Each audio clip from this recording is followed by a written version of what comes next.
आज रघुनंदन दास बसंत विश्वास आपण नथिले बोधे आज मीटिंग रे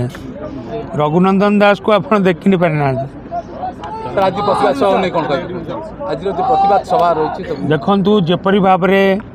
ये आमर आज प्रतिवाद सभा कि बीजेपी गोटे व्यवस्था बीजेपी सरकार आसला परे गोटे व्यवस्था रे परिवर्तन हो जाइए से व्यवस्था कौन सबू व्यवसायी मानू चांदा आदाय करवा ब्लॉक रे काम को अटकेबा ब्लॉक रे काम करथिबा लोक मान को पेमेंट न करे दे कि सेमान को चांदा देले जांकर पेमेंट हो पारियो बोली कहबा एवं गुंडागिरी करवा महिला मानक उपरे अत्याचार करवा महिला मानक उपरे सबु प्रकार रो सारा ओडिशा रे आज महिला माने को उपरे अत्याचार चली आक्रमण करवा एवं ब्लॉक भितरे ब्लॉक रो चेयरमैन एवं सरपंच पीएस मेंबर मान उपरे आक्रमण करवा बीजेपी रो गुंडा मान द्वारा तदंत हो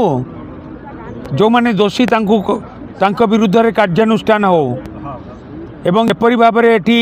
पारादीप निर्वाचन मंडली रे बीजेपी गोटे गुंडाराज चलई जेपर्यंत आम सरपंच आम चेयरमैन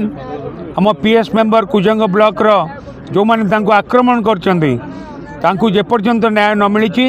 ये आंदोलन चालू रहिबो।